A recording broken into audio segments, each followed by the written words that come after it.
Very good morning to all the students. In the last lecture, we studied two poems, Dust of Snow and Fire and Ice by Robert Frost. Now we are going to start with the first lesson, A Letter to God by G.L. Fuentes. So here is your lesson. Let's read the introductory part first. They say faith can move mountains, but what should we put our faith in? This is the question the story dedicatedly possesses. Lencho is a farmer who writes a letter to God when his crops are ruined, asking for 100 pesos. Does Lencho's letter reach God? Does God send him the money? Think what your answers to these questions would be and guess how the story continues before you begin to read it. So, A Letter to God is all about a man, a farmer, whose name is Lencho. His crops has totally been ruined and he decides to write a letter to God, asking for some help, financial help, asking for 100 pesos. Now the main question arises that does Lencho's letter reach to God? And God is able to receive his letter and send him the money? Think about the conclusion, think about your own answers and just jot it down in the notebook. And then after we complete reading this lesson, we will get to know what is the conclusion. Okay. Before we read and before we move any further, it's important that you go through this small activity given here. It's about a money order. What is money order first? Money order is a payment order for a pre-specified amount of money. And you can avail this service from Department of Post, from any post office you have nearby. These are certain steps given to you. First, you will go there. First, you go to the post office. Then there will be a counter marked money order. You will buy a MO form, that is money order form, for paying 50 paisa to the person behind the counter. Fill in the appropriate boxes, pay the counter clerk the amount of money, and take back the MO acknowledgement counterfoil for your record that you have sent this amount of money to that particular person. This will act as a counterfoil for your record. If you turn the page, you will see that there is a format given to you for the money order. Here is the format, and I would want all of you to fill this form in your book itself. If you have any doubt, we can clarify it later, but you can ask your elders at your home.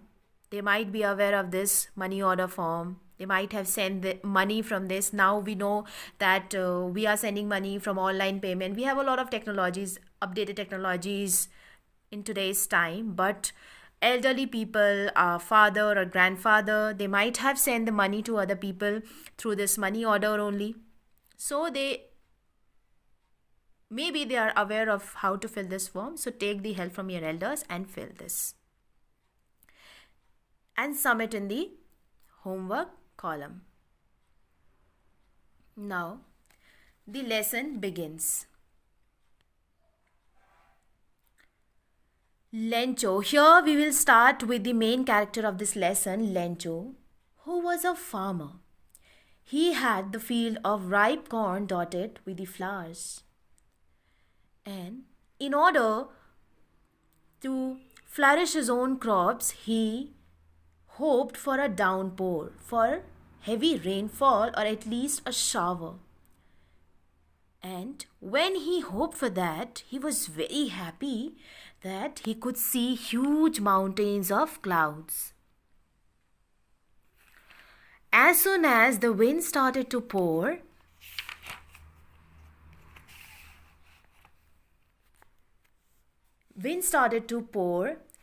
suddenly he saw strong winds began to blow with the large hailstones.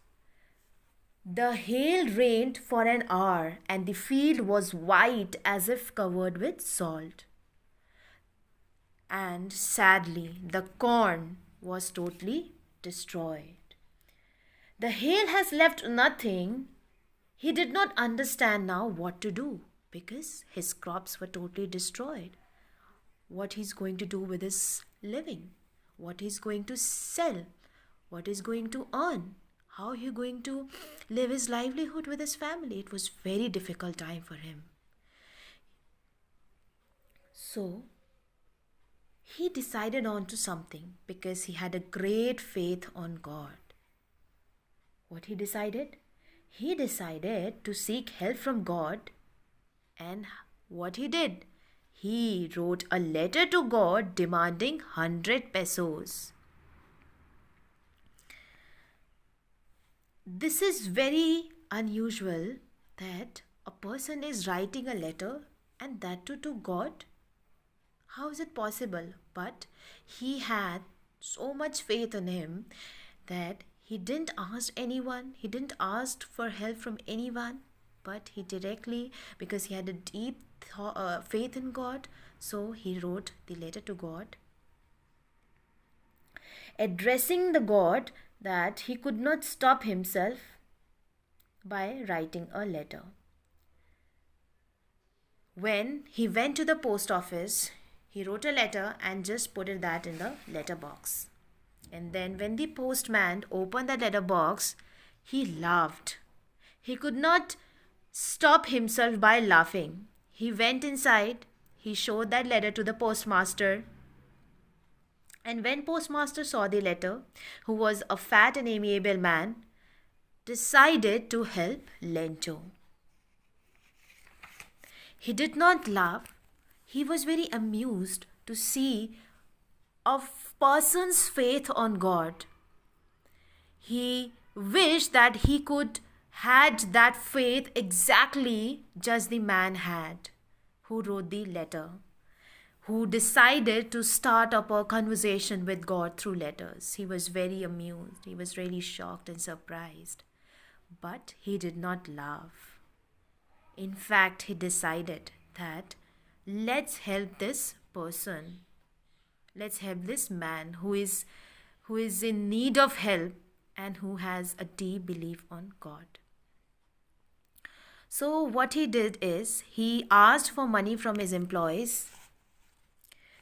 He himself gave a part of his salary, and several friends of his were obliged to give something for an act of charity. So just for an act of charity, just for helping the man, the postmaster collected money. In fact, he parted some amount of money of his salary also, and decided to gather all together the 100 pesos.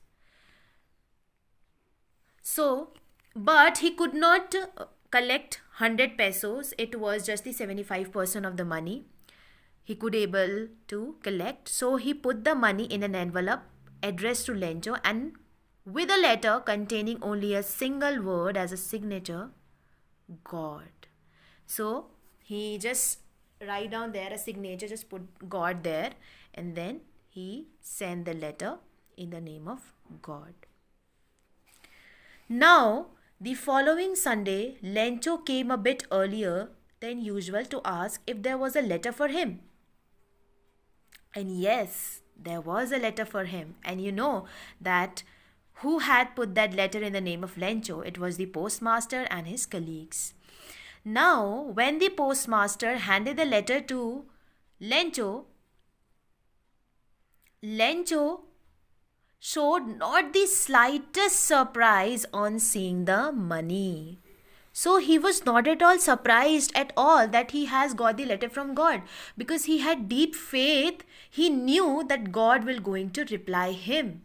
So he was not at all surprised. He just opened that letter, and the postmaster was looking at him from far away, and he was so happy because he had performed that good deed. He could feel, he could experience that contentment, happiness, that you get from within when you help someone. So the happiness that you get, he could feel, the postmaster could feel that happiness. So he was looking from his office at Lencho, and Lencho opened the envelope, and when he counted the money, he became very angry. He said, he thought in his mind that God could not have made a mistake, nor could he have denied Lencho what he had requested, because what he had demanded 100 pesos, but he got only 70% of the money. Immediately, Lencho went up to the window and he asked for paper and ink. And he started writing something. With his facial expressions, the postmaster and the postman could see that there was something very disturbing to him, and he was making a lot of efforts to express his idea, and he just jotted down. When he finished writing, he went to the window to buy a stamp, and then when he bought that stamp, he licked and just fixed it on the envelope with the blow of his fist. Now, he put that letter in the mailbox and left. And what was there in the letter? What he had written? Now, let's see. He had written, God, of the money that I asked, only 70 pesos reached me. Send me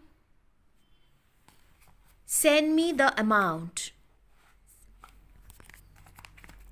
Send me the rest of the amount since I need it very much. But don't send it to me through the mail. But because the post office employees are a bunch of crooks. So now you have understood that what he has written in the letter. He had called the post office employees as cheaters. He thought that the rest of the amount of the money had been taken away by the post office employees, and God had sent him full money, 100 pesos, but 30 pesos had been taken away by the post office employees. So what he had written? He had written, don't send me through mail, because post office employees are a bunch of crooks. So this is the conclusion of the lesson.